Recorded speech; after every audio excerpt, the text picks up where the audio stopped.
वारकरी संप्रदायातील थोर महात्मे व महाराष्ट्रातील विचारवंतांची दुर्मिळ कीर्तने, प्रवचने, व्याख्याने ऐकण्यासाठी सुरेश महाराज सूळ या यूट्यूब चॅनलला अवश्य सबस्क्राईब करून बेल आयकॉन दाबा. या जीवाने राहायचं आहे देहानिकाच्या सासरमध्ये. आपण जे देहात राहतो ते सासर आहे आणि जो देव आहे ते या जीवाचं माहेर. मला वाटतं किती गोष्टी आपल्या पुढे आल्या. एक ती बाई, त्या बाईचं सासर आणि त्या बाईचं किती गोष्टी आहे, किती तत्व आहे पुढे, ती नाही ना. तसं जीव, तुम्ही आम्ही जे जीव आहोत ही ती बाई आहे, वधू आहे. तो ज्या देहात नांदतो, आपल्याला देहात नांदायचं आहे, शरीरात नांदायचं. मग त्या शरीरात मन, बुद्धी, चित्त, अहंकार हे कुठली मंडळी ती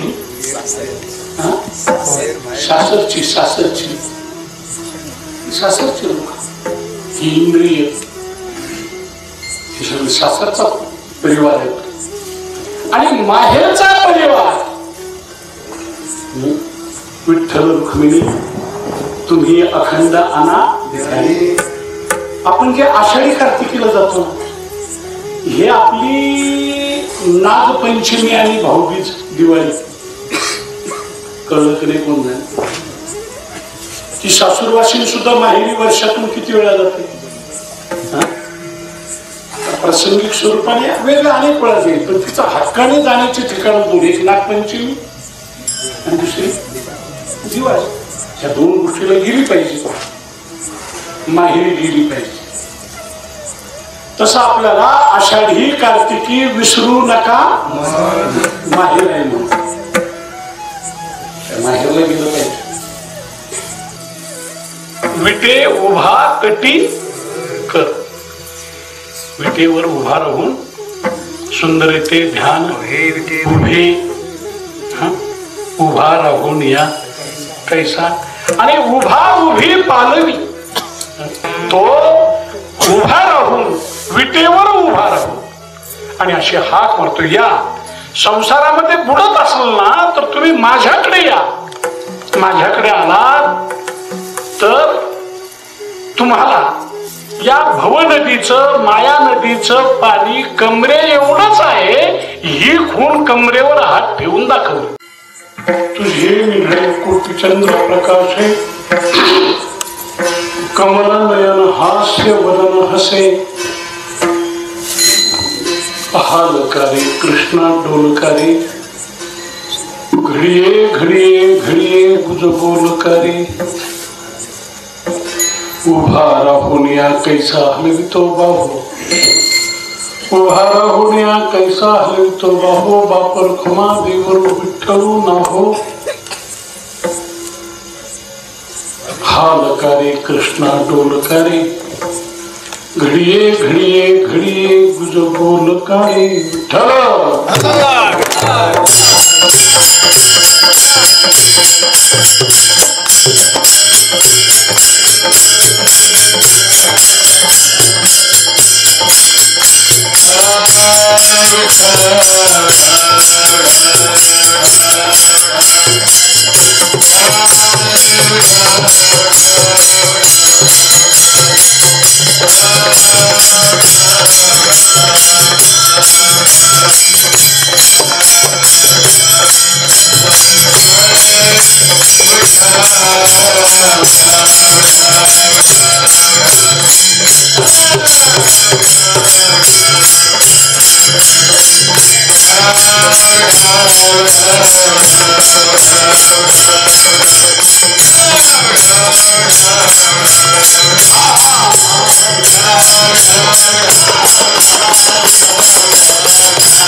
ज्ञानराज माऊलींचा तसा अक्षराने फारच लहान, 3च कडव्याचा, पण अर्थ करू तितका महान असलेला हा अभंग आहे. विठ्ठला विठ्ठला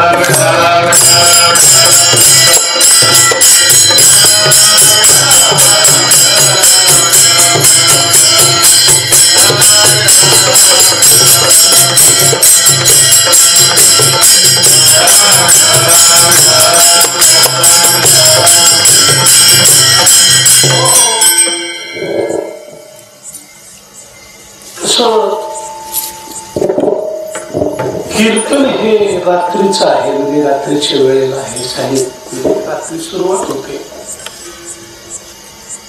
पण या वर्षी ज्या अभंगावर ही कीर्तन सेवा चालू आहे हे सगळे अभंग पहाटचे आहे.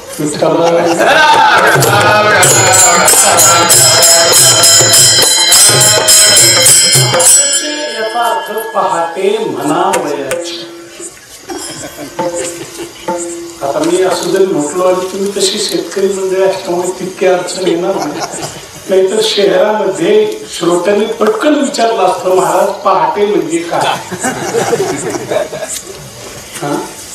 पहाट आता माहिती राहिलेली नाही, शहरी लोकांना तरी नाही माहिती, सकाळही माहिती नाही. त्यांची सकाळ 10 वाजता सुरुवात होते. त्यामुळे पण इथे अजून करायची अडचणी या माता भगिनी काही पुरुष मंडळी या पहाटे उठतात. पूर्वी काही कामच पहाटची होती, दिवसाती केली जायची. दिवस उगवला की ते काम संपलं. दिवस उगवण्यापूर्वीच मुळात जिथे असेल तिथून पाणी घरी आणायचं. घरामध्ये जेवढी माणसं असतील तेवढ्यांना खाण्याकरता दळायचं. त्यांना पुरेल एवढं काय करायचं, दळायचं. एखादीच माऊली एखाद्या घरात राहत असेल, त्यातल्या जुना माता भगिनींना अजूनही त्याची कल्पना येईल की घरात माणसं किती असो पण जेवढी बाई आहे तिने तेवढं दळण करायचं. आणि तिसरं एक काम व्हायचं दही मंथन, दही घुसळ. हे काम दिवस उगवण्याच्या आतले होते. मला वाटतं आता हे तीनही कामं राहिलीच नाही. कुठून तरी पाणी आणायचं हाही वगैरे.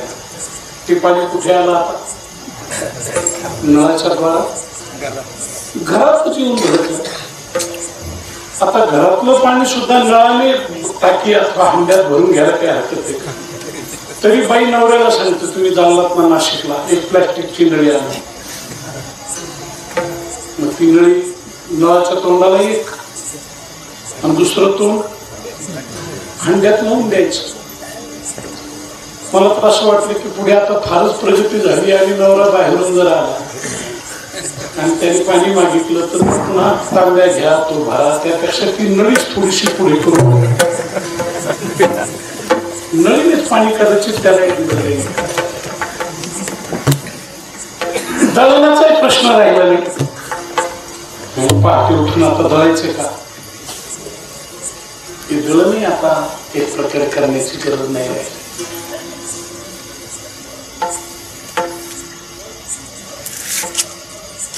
पूर्वी त्या माता भगिनींनी उठून दळायचं.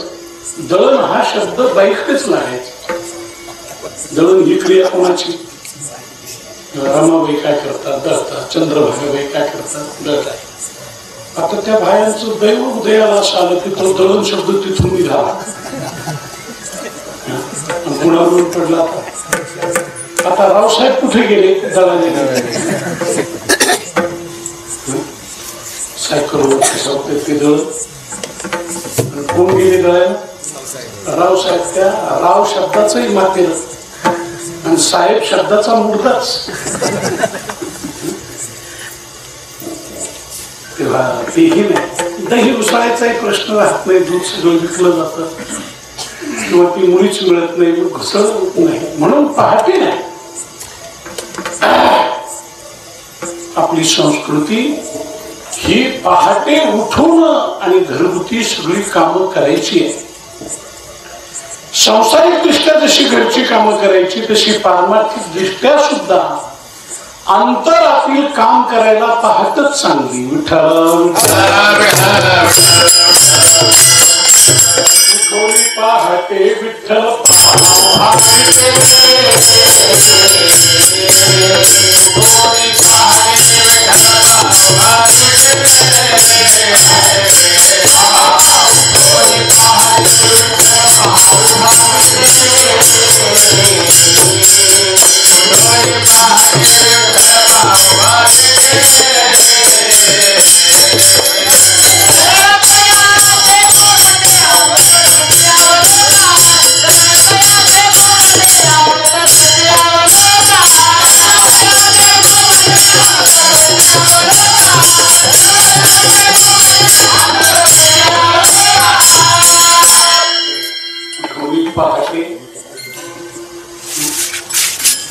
विठ्ठल पहा उभा विटे चरण पयाचे गोमटे अमृत दृष्टी अवलोका उठवली वेगीशी चला जाऊ रवळशी जर तिरपाथिकाच्या राशी काकडा आरती अशा पहाटचे हे आव्हान.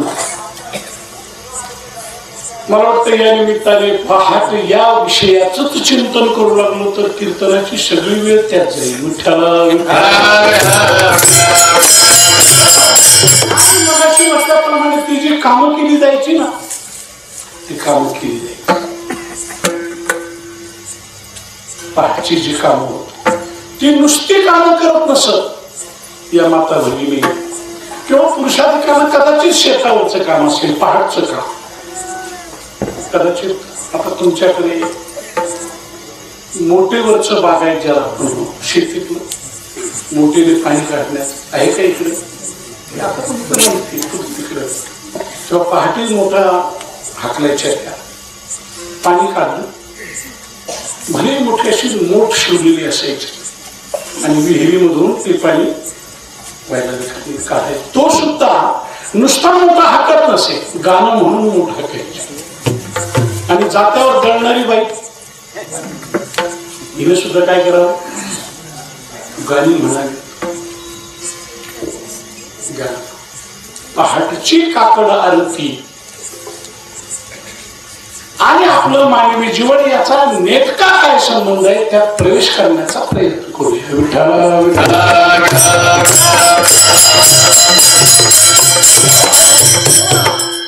ती जात जळत असताना बाई अशी मोठ्या मोठ्याने जळायची. काय म्हणायची धनंजय बाबा तुमच्याकडे म्हणतात की ऐकली की गाणं जातेवरची गाणी आणि गंमत असायची एक बरं त्यातली एक गंमत. घर सासरचं जात सासरचं दळण सासरचं आणि गाणं मात्र माहेरचं. त्या सासरच्या लोकांचं एकाच गाणं ती बाई म्हणायची कोणाच गाणं म्हणायचं ना पतीचं सासऱ्याचं कोणाच नाही. मग गाणं कोणाकडचं माहेरच भावाच्या बद्दल बोलेल आईच्या बद्दल वडिलाच्या बद्दल नाही माहेरचं पुत्र जरी असलं ते कुत्र सुद्धा कसं राखण करतं काय करतं इथपर्यंत तिने गाण्यात बोलायचं. तिथले बैल कुठले माहेर त्या बैलाचं गाणं तरी सुद्धा या बैलांना कळत नाही. काय भावना आहे की हे सगळंच आपलं पण गाणं का तिकडचं विठ्ठला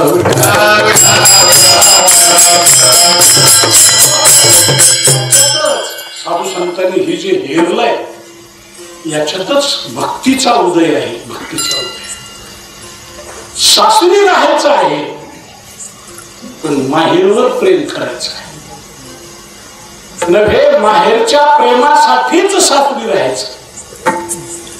त्या माता भगिनी तुम्हाला समजू नका की सासरी राहतात म्हणजे सासर करता राहत सासऱ्या करता नाही राहत ते सासरकडच्या लोकांकरता राहत नाही. माहेरच्या आई वडिलाचं नावाचं जतन करायचंय म्हणून सासरी राहत. विठ्ठला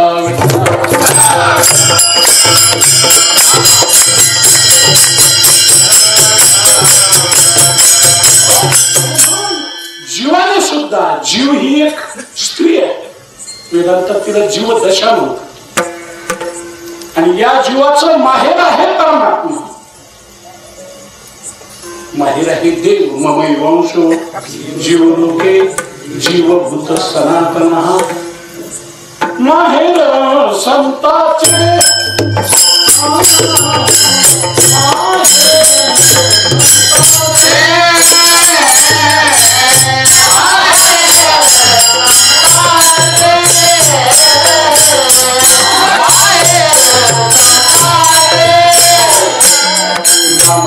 स्वामी केशवाच्या माहेर पंढरी माझे माहेर साजरे माहेर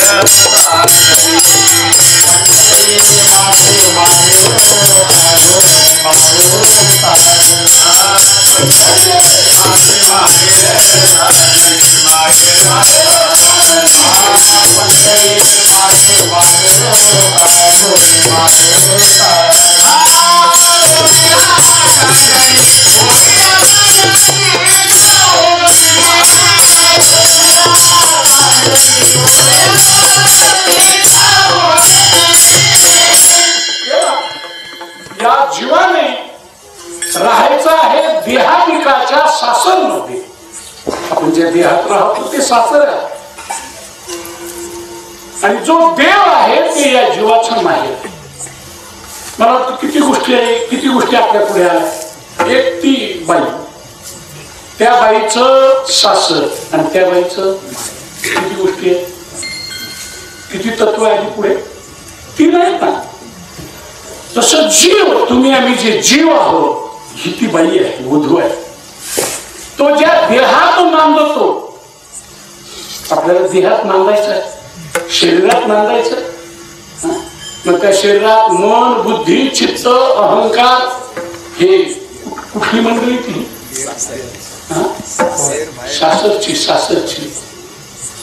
सासरची लोक ही इंद्रिय सासरचा परिवार आहे. आणि माहेरचा परिवार विठ्ठल रुक्मिणी तुम्ही अखंड आणा दिसाली. आपण जे आषाढी कार्तिकीला जातो हे आपली नागपंचमी आणि भाऊबीज दिवाळी कळलं की नाही कोण जाणे. ती सासूरवासीन सुद्धा माहेरी वर्षातून किती वेळा जाते. प्रासंगिक स्वरूपाने वेगळं अनेक वेळा जाईल, पण तिचा हक्काने जाण्याचे ठिकाण दोन, एक नागपंचमी आणि दुसरी दिवाळी. ह्या दोन गोष्टीला गेली पाहिजे, माहेरी गेली पाहिजे. तसं आपल्याला आषाढी कार्तिकी विसरू नका. माहेर आहे म्हणून माहेरला गेलं पाहिजे. म्हणून जीव हा वधू आहे, बाई आहे, सासूरवाची नाही. कागा सासूरवासी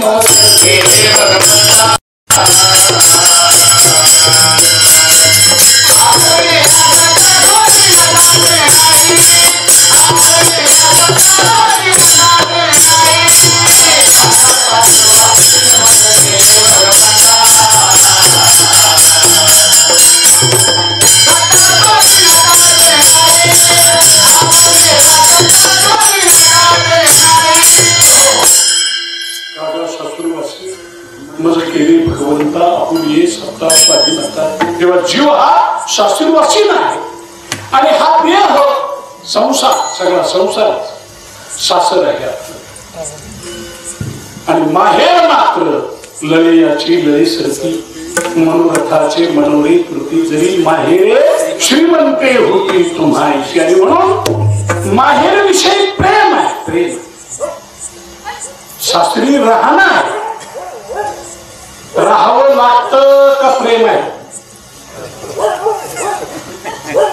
सासूरवासिनीला सासरी राहावं, कारण तिने राहावं असं तिथे काहीच नाही. तिने आवडीने राहावं वाटावं तिला असं तिथे काय आहे का. सासूचं प्रेम आहे तिच्यावर. सासू तिच्यावर प्रेम करते का सुनेवर. सासू शब्दाचा अर्थच असा आहे की दिवसातून एक वेळा जरी तरी सुनेच्या डोळ्यातून जे आसू काढते तिचं नाव सासू. बस एकदा रडवलं ना तिला दिवसातून, मग सासूला वाटतं तुका म्हणे जन्म आल्याची सफल झाला तुला दिवस. रडवलं सासू तशी, त्या मानाने ती ननंद, ते तर कठीण प्रकरण. ननंद ननंद म्हणजे तिचं जेव्हा लग्न होईल तेव्हाच इथे आनंद, तोपर्यंत आनंद मिळणार हो नाही.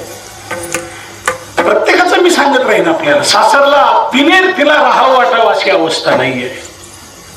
तिच्या जीवाचं तिथे कोणीच नाही, पण राहावं लागतच, न राहून भागणार नाही.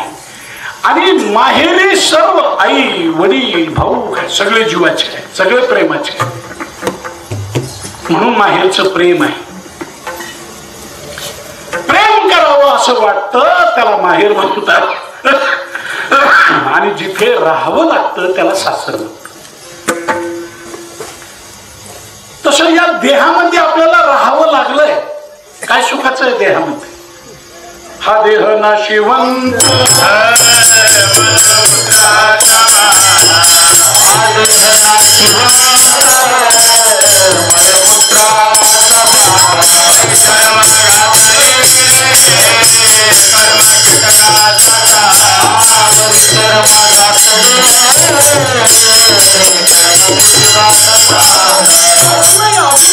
अनेक लोक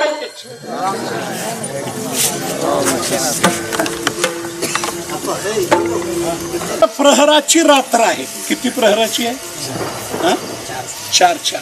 पहिला, दुसरा, तिसरा आणि मला वाटतं दिवसही किती प्रहराचा?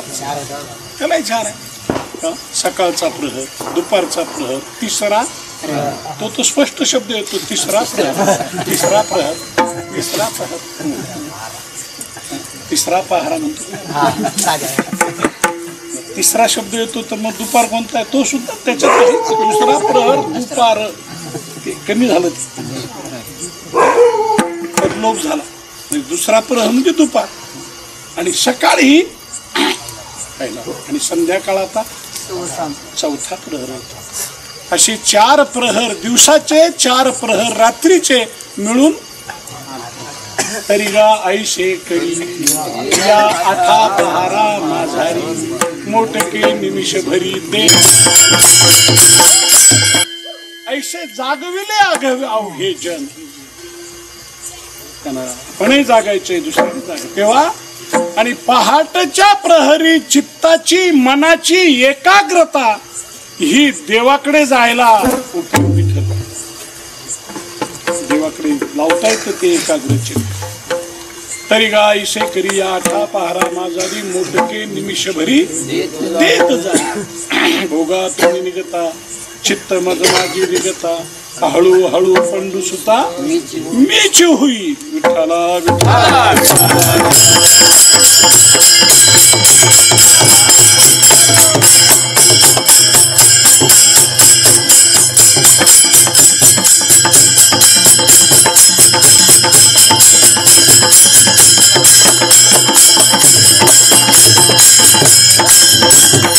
म्हटलो की एक हा उत्सव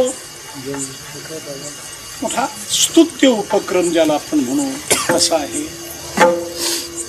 मला वाटतं यामुळे हे अभंग कीर्तनाच्या रूपाने घेतले जातील, समाजाच्या पुढे तरी येतील. नाहीतर अलीकडे तशी कीर्तन करणाऱ्यांची संख्या असंख्य आहे असं म्हटलं. तसं तिकडून देवालाही सरकावं लागलं, देवालाही यावं लागलं इकडे. तो कुठून कुठे आला? निर्गुण आकार झाला गुणवंत, घाली दंडवत पूजन. अव्यक्त हे आकारले रूपा आले गुणवंत. म्हणून इकडे जीव हा झोपेतून जागा होऊन भजन करू लागला, आणि ते भजन ऐकण्याकरता आणि या भक्ताला पाहण्याकरता देव निर्गुण निराकार स्थितीतून सगुण साकारला. सगुण साकारला. तो पहावा हे डोळे म्हणून अचक्षुषी मज डोळे हातीचे लीला कमळे पूजू तयाते. त्या भक्ताला पाहण्याकरता साकार झाला, सगुण झाला. आणि तो सगुण झाल्यामुळे या भक्तांना भजन करतानाच तो डोळ्यापुढे दिसू लागला. विठ्ठला विठ्ठला विठ्ठला.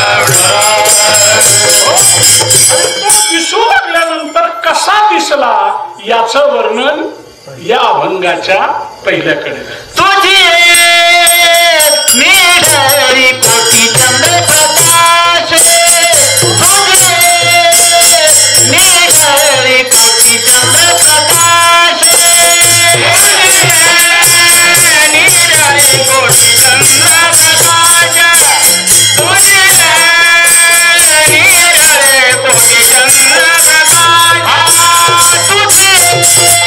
तुझे निळी कोटी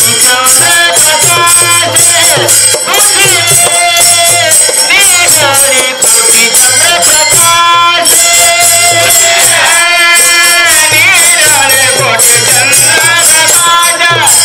तुझे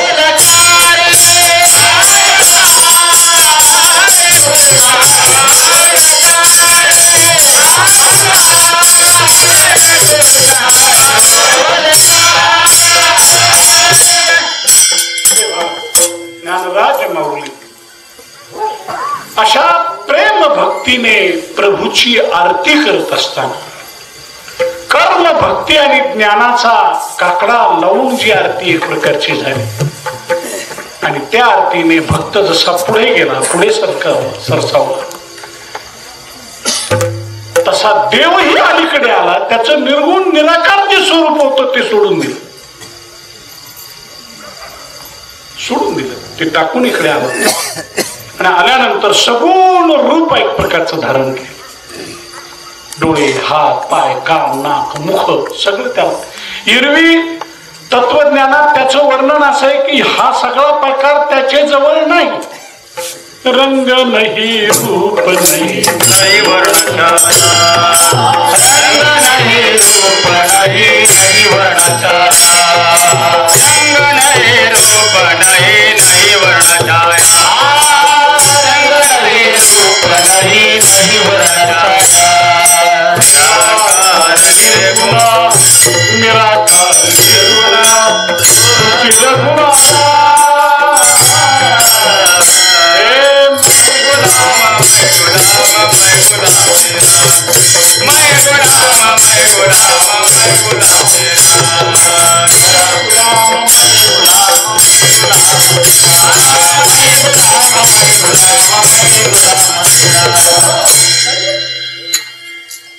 वेदांताचा विषय थोडासा प्रवेश होईल असं मला आकाराचा प्रांत कुठपर्यंत आहे आपण पंचभूत म्हणून माहित आहे.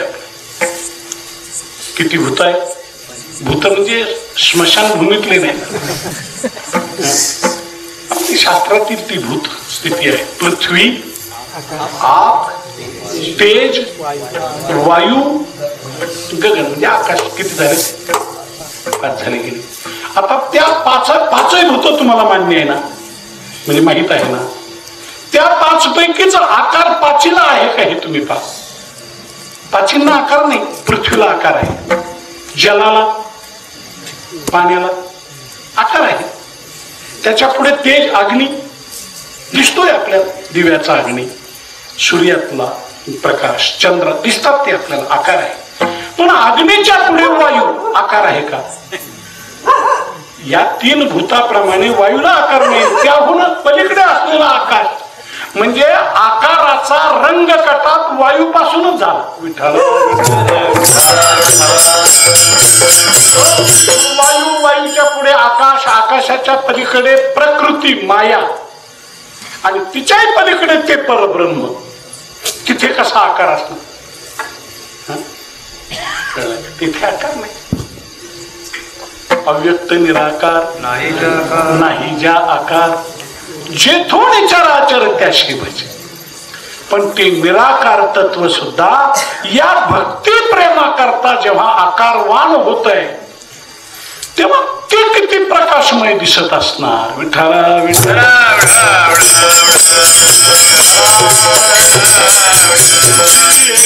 ढळी कोटी चंद्र प्रकाश, कोटी चंद्र प्रकाश, कोटी चंद्र प्रकाश, कोटी चंद्र प्रकाश. हमारा नयन हास्य वदन हास्य, हमारा नयन हास्य वदन हास्य, वदन हास्य वदन हास्य वदन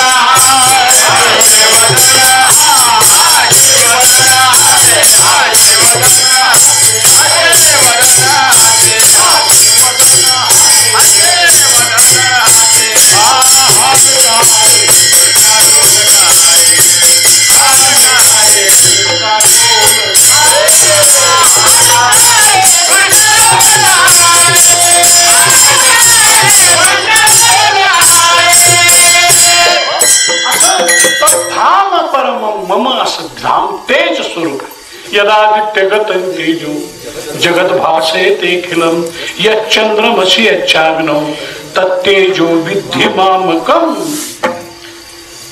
अर्जुना, अरे सूर्यामध्ये जगाला प्रकाश देण्याचं जे तेज आहे, यदादित्यगतं तेजो, काय करणार ते? एखाद्या गावाचा नाही प्रकाश करत नाही, ते करतो जगाचा प्रकाश. बिंब तरी बचकेस एवढे प्रकाशाशी त्रिभुवन थोकडे, पण सूर्यात असलेलं ते यदादित्यगतं तेजो जगद भासयते अखिलम यच्चंद्रमसि यच्चाग्नौ. चंद्रामध्ये सुद्धा पौर्णिमेच्या चंद्राचं जे तेज आहे आणि अग्नीमध्ये प्रकाश देण्याचं जे तेज आहे, तर तेजो विद्धि मामकम. अरे ते तेज त्यांचं नाही, ते कोणाचं आहे? माझच आहे. आता ते तिथे दिसतं म्हणून सूर्याचा प्रकाश, चंद्राचा प्रकाश, सूर्याचा नाही चंद्राचा. ही बॅटरी घेऊन चालतात ना शेतकरी लोक, समोरून बॅटरी चमकवली, समोरचा म्हणू शकतो कशाचा प्रकाश आहे, त्याचा म्हणतो बॅटरीचा आहे. तो बॅटरीचा नसतो, शेलचा असतो. बॅटरीतून बाहेर पडत असतो का बॅटरीचा असतो? काय सरपंच, काय भानगड आहे? कशाचा? शेलचा प्रकाश होतो. खूप तो शेल जर बाहेर काढून घेतला तरी हे खोकं कंदिलाने पाहावं लागेल. या खोक्याला किती अर्थ राहील. चंद्र, सूर्य, अग्नी ही खोके आहेत आणि त्याच्या मधला शेल तुझी निढळी कोटी चंद्र प्रकाश,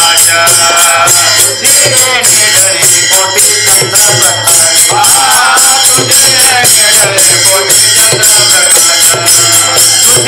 प्रकाश, कोटी चंद्र प्रकाश. कमल नयन हास्य वदन हास्य, वदन नयन हास्य वदन हास्य, कमल नयन हास्य वदन हास्य, कमल नयन हास्य वदन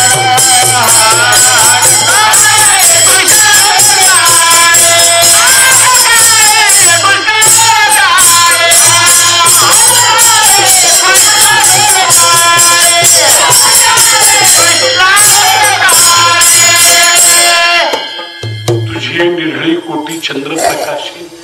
कोट्यावधी चंद्राचा जो प्रकाश तो या सगुण स्वरूप भक्ता करता साकार झालेल्या भगवंताच्या सगळ्या शरीराचा नाही, निढळी त्याचा. बाकीचं सगळं प्रमाण काढायला आणखी चंद्र आणावे लागतात, आणखी सूर्य आणावे. तुझी निढळी केवळ कपाळाचा प्रकाश, कपाळाचं तेज, कपाळाचा आल्हाद, कपाळाची शीतलता कोटी चंद्र प्रकाशी. आणि तुझे जे नुसते डोळे आहेत ना देवा, कमल नयन हास्य, डोळे त्याप्रमाणे हास्य, ते सगळं हास्य वदन, हास्यमध्ये हास्यमुख, हास्य आणि त्यावरची ती प्रसन्न हास्य जे आहे त्या हास्याच्याकडे पाहिलं तर या कोटी चंद्राचा प्रकाश याच्यामुळे झाला असा भास होतो. विठ्ठला विठ्ठला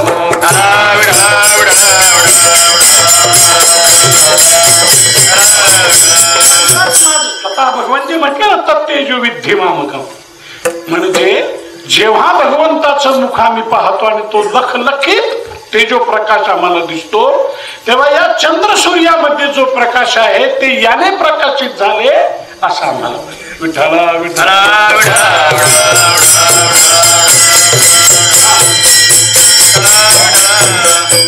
दिव्य सूर्य सहस्रस्य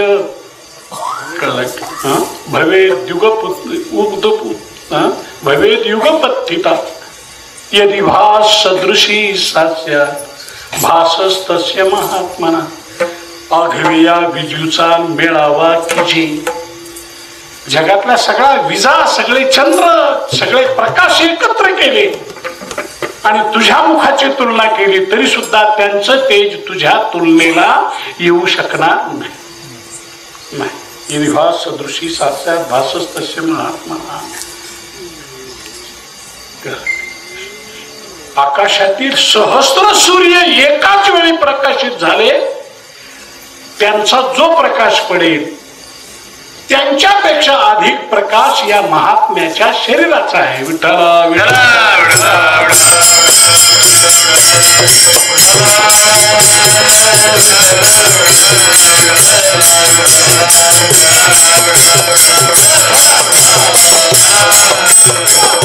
हे झालं स्वरूप महात्म्य, ही झाली स्वरूप स्थिती, हे झालं त्याच्या प्रकाशाचं त्याचं वैभव.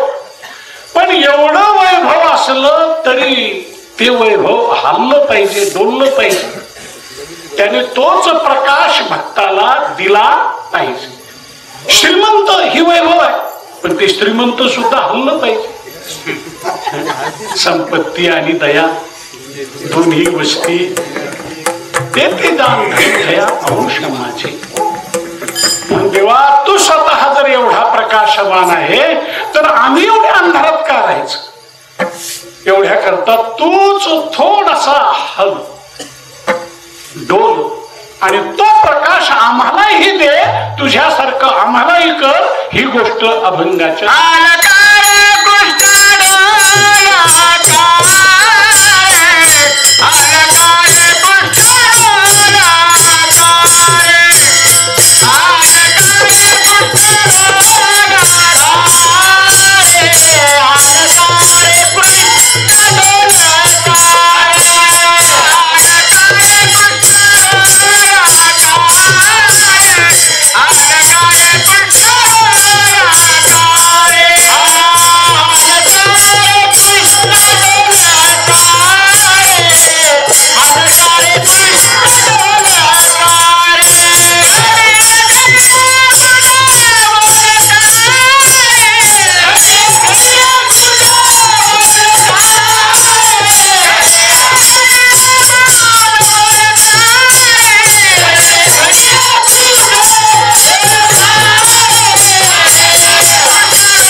हा जो तेजो गोल आहे, हा जो प्रकाश धाम आहे, या प्रकाशमय प्रभूला हलवून सोडणारा, गदगद करणारा, त्याच्या हृदयाला पाझर फोडणारा भक्तिभाव ज्ञानेश्वर महाराजांनी संतांमध्ये आहे.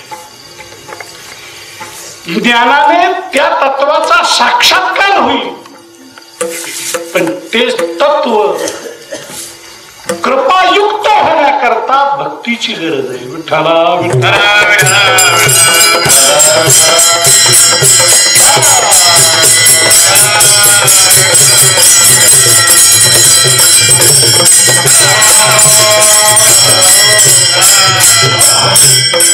मध्ये मला वाटतं तुपाचं माप होईल. वजनाने तूप देतात तेव्हा मग तुपाचं माप अर्धा किलो 2 किलो 5 किलो माप होईल त्या काट्याचे. पण तूप विरघळायचं असेल आणि स्वादस्पणाने खायचं असेल तर त्याला अग्नीची ज्योती अग्नीचीच उष्णता द्यावी लागेल.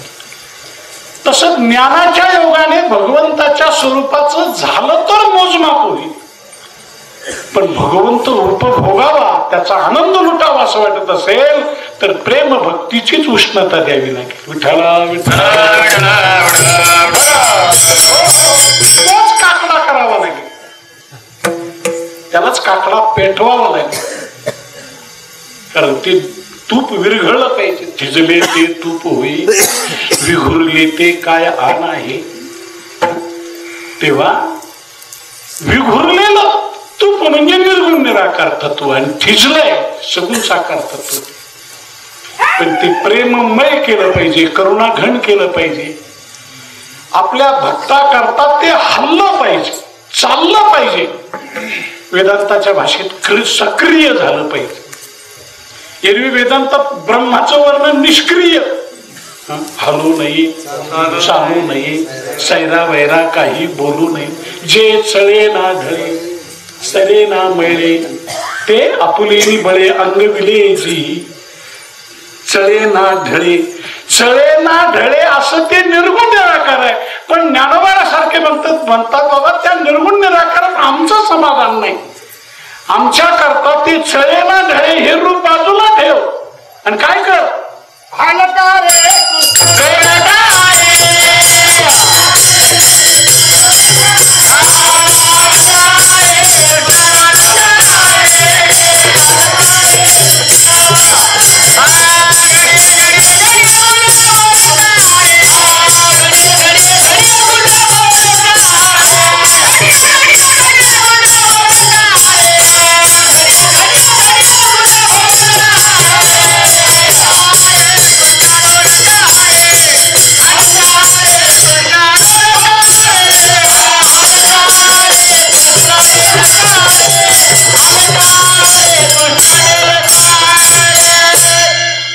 तिथून निघाले पाहिजे, खिशात आले पाहिजे, खिशातून बाजारात गेले पाहिजे, बाजारातून दुकानदाराच्या गल्ल्यात गेले पाहिजे. मग हालकार कृष्णा डोलकार त्याचे फटाकडे घेऊन आणून उडवले.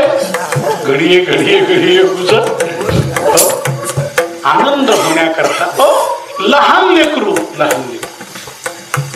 जन्मलं महिन्याचं 15 दिवसाचं 2 महिन्याचं आणि ते गाड झोपेत असलं तर आणि किंवा स्तब्ध असलं तर जवळच्यांना आनंद होत नाही. मग ते त्याला काय करायला लावतात, त्याला थोडीशी बोट तरी लावतील, त्याच्या गालाला तरी हात लावतील, काहीतरी करतील. ते हसलं पाहिजे. जमलं तर रडे नका पण रडलं तरी पाहिजे. खऱ्या आईला मुलगं रडलं जास्त तर आनंद होतो. नाही तर तक्रार करते ती आई रडतच नाही. आता रडतच राहावं कसं नाही, रडायचंय ना पुढे. विठ्ठला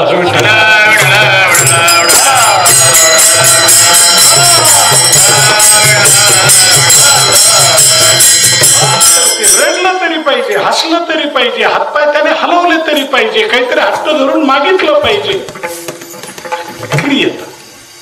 सक्रियता विहिरीमध्येच पाणी साठवून राहिलं तर खरा आनंद नाही.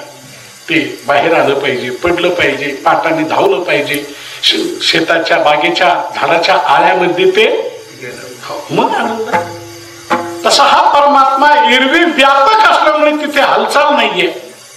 तो परिपूर्ण आहे. ओम पूर्णमदः पूर्णमिदं पूर्णात् पूर्णमुदच्यते. तिथे कशी हालचाल. पण ज्ञानोबा म्हणतात नाही देवा आम्हाला खरा आनंद देण्याकरता तू हल्लाही पाहिजे, विटेवर आला पाहिजे, हातकटीवर ठेवले पाहिजे, सर्व भक्तांना दर्शन दिलं पाहिजे.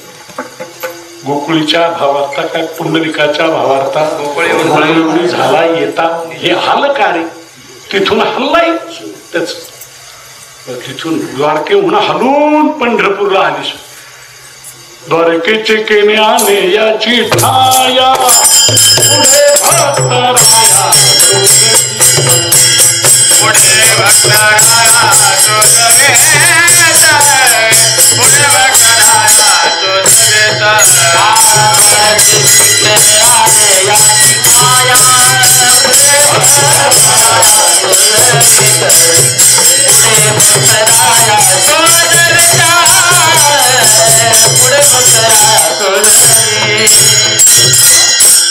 या दृष्टीनं ज्ञानोबा म्हणतात हलकारे कृष्णा डोलकारे आणि म्हणून असं हलण्याकरता डोलण्याकरता खेळण्याकरता तो निर्गुण निराकार परमात्मा गोकुळामध्ये येऊन सगुण साकारला अव्यक्त हे आकार आले रूपा आले गुणवंत मग बाळपणी हरी खेळ मधुरे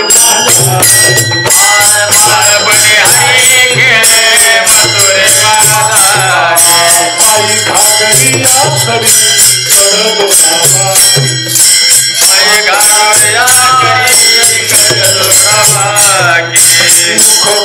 माता सुख न समाये चित्ता माता सुख न समाये चित्ता धन्य मानवे संचिता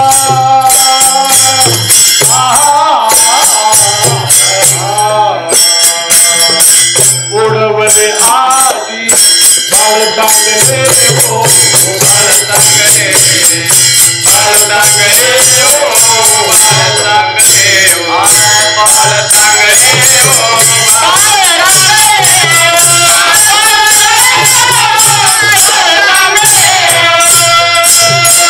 तेव्हा अशा रीतीने बाळपणी हरी खेळी मथुरे माझा हलकारी कृष्णा डोलकारी आणि नुसतं हलणंच नाही एक एक अशी चढती पाहिजे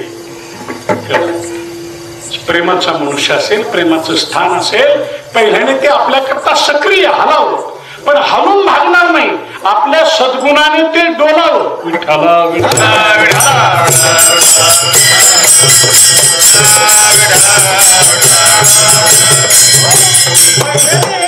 मुलाचा सांभाळ करण्याकरता आई हलते जन्मोनी जोजार साहीची किती हलावं लागेल किती खस्ता खाल्लं म्हणतात त्याला किती कष्ट करावे लागतील त्या आईला पण ते लेकरू जसं चांगलं दिसेल चांगलं होईल चांगलं मोठं दिसेल तस तसं आईच डोलायला लागते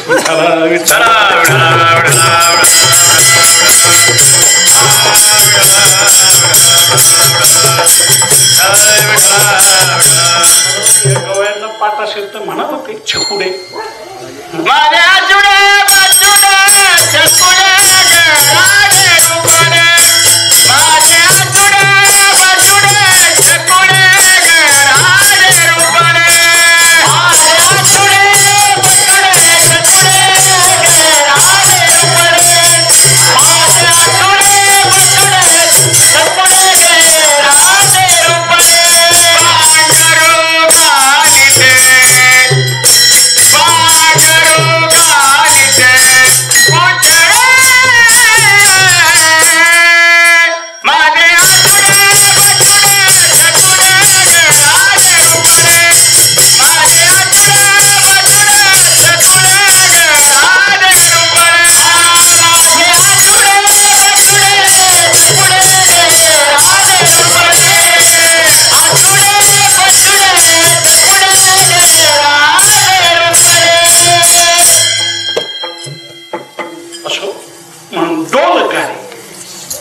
जसं ते चांगलं दिसू लागतं खेळू लागतं नाचू लागतं उड्या मारू लागतं तसं आई आपल्या आनंदाने डोलू लागते तसा भक्तांच्या बोधाने भक्ताच्या ज्ञानाने भक्ताच्या प्रेमाने भगवंत सुद्धा डोलतोय विठ्ठला विठ्ठला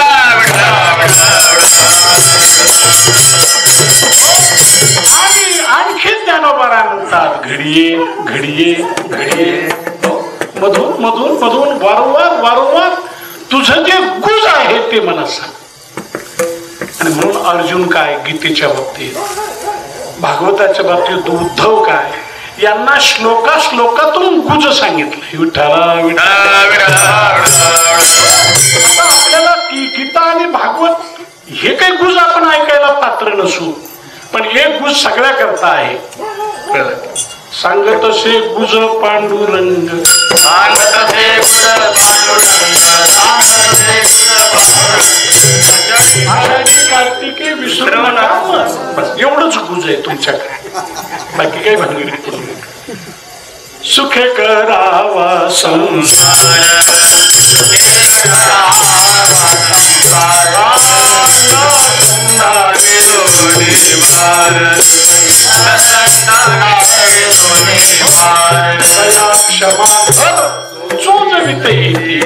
दोन्ही वाचून हे गुज भगवंतांना घडी घडी घडी गुज जे हे अंतःकरणीचे गुज जीवाची. अर्जुना तू मला अतिशय आवडतोय, पण हे मज म्हणूनच मी तुला जीवाचं गुज एक प्रकारे सांगतो. घडिये घडिये घडिये गुज बोल काय. प्रेमाने माऊली मी ही प्रार्थना केली, हट्ट धरला. त्याचा परिणाम हा प्रेम सागर परमात्मा एवढा उसळला, एवढा हल्ला. तो नुसता जागीच हल्ला नाही, तर उभा राहोनिया, उभा राहोनिया कैसा हलवितो बाहो. उभा राहोनिया कैसा हलवितो बाहो. उभा राहोनिया कैसा हलवितो बाहो. उभा राहोनिया कैसा हलवितो बाहो. उभा राहोनिया कैसा हलवितो बाहो. उभा राहोनिया कैसा हलवितो बाहो.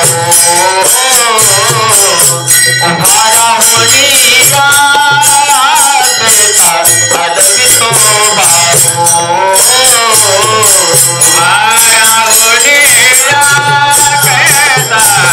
हलवितो बाहो. उभा राहोनिया कैसा हलवितो बाहो. माधवीवरू विठ्ठल नाव, वापर माधवीवरू विठ्ठल नाव.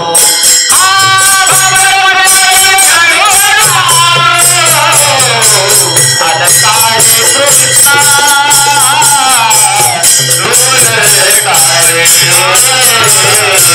अलकारे कृष्णा बापर कुमारी वरू विठ्ठलो नाव. बापर कुमारी वरू विठ्ठलो नाव.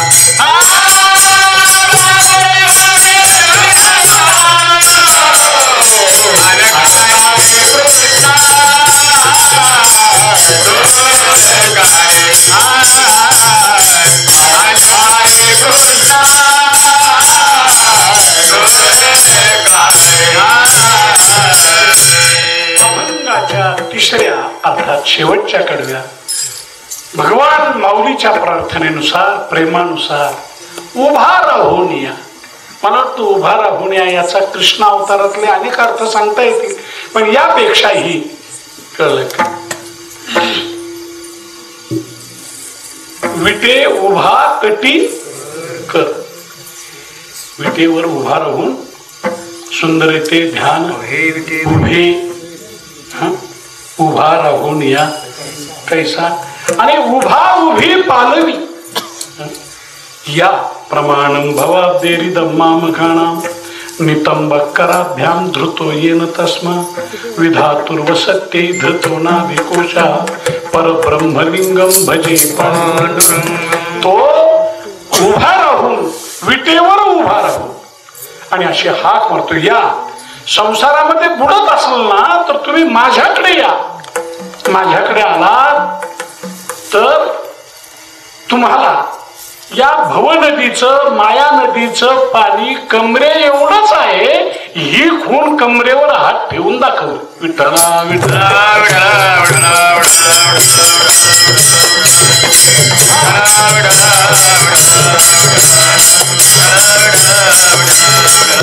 नाव चंद्रभागे धरुनिया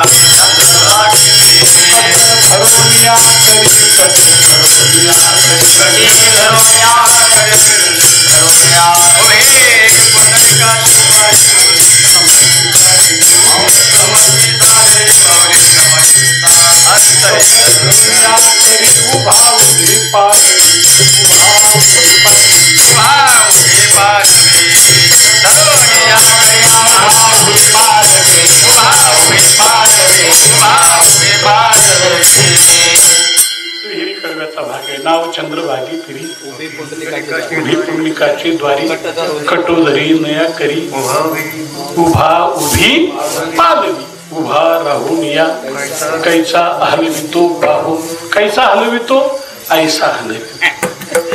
इकडे या, माझ्याकडे या, माझ्याकडे आलात ना मग संसार समुद्राचं पाणी एवढंच. विठ्ठला विठ्ठला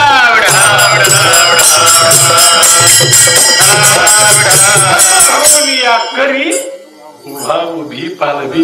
उभा राहुण्या कैसा हलवितो बाहो, आणि बाप रखुमा देवर विठ्ठलू नाहो. नाहो म्हणजे पती स्वामी, सर्व जगाचा पती स्वामी.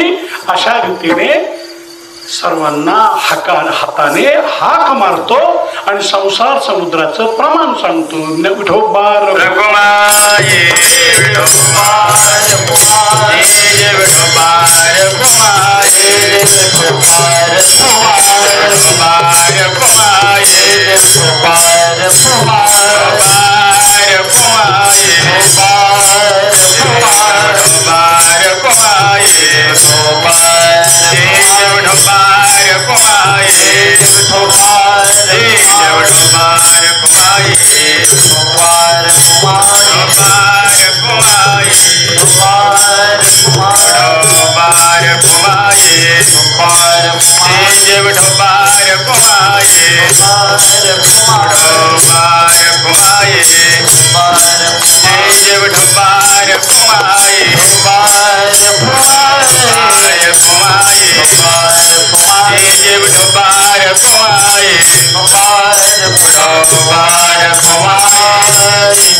कोटी चंद्र प्रकाशे कमल नयन हास्य वदन हसे. हालकारे कृष्णा डोलकारे घडिये घडिये घडिये तुझ बोलकारे. यथामती यथा समय आणि यथा परिस्थिती काहीच चिंतन या अक्षरांचं आपण एक प्रकारे केलं. सेवा समाप्त करूया आणि जाता जाता भागवत धर्माच्या पर्यायाने वारकरी संप्रदायाच्या प्रसाराकरता त्याच्याच काही ज्या जुन्या वाटा आहेत त्या उजळणं. कालाच्या ओघामध्ये परमात्माच त्या उजळत असतो आणि त्यापैकी अत्यंत पुरातन अशा प्रकारचं अंजनेरी क्षेत्र सर्व संतांनी ज्या हनुमंतरायाचा काय भक्तीच्या त्या वाटामध्ये दावावाया सुभटाचा गौरव केला त्या मारुतीरायाच्या भूमीमध्ये संत धाम अशा प्रकारचं एक समाज प्रबोधन आणि समाजाला सर्वांगाने ज्ञान देण्यासाठी एक केंद्र उभारणीचं काम सुरू झालेलं आहे. संस्थान किंवा त्या गोष्टीची उभारणी म्हणजे केवळ इमारतच नव्हे, तर पाया ज्याला आपण म्हणतो ज्ञानाचा, भक्तीचा, तोही घालणं आवश्यक आहे. आणि अशा समाज प्रबोधनासाठी सप्ताह असतो, तदनंतर प्रतिपौर्णिमेचाही कार्यक्रम असतो. अशा वेळी कथा, कीर्तन, प्रवचन, तदनंतर अन्नदान, त्यानंतर बैठक, हे सगळं एका सभागृहात, एकाच हॉलमध्ये चालत असे. मागच्या 2 महिन्यामध्ये याकरता आणखी 2 अशा रीतीचे सभागृह, 2 प्रकारचे निवारे उभे करून जवळजवळ 60-70 पत्र्यांचे शेड तयार करण्यात आलेले आहेत. माऊली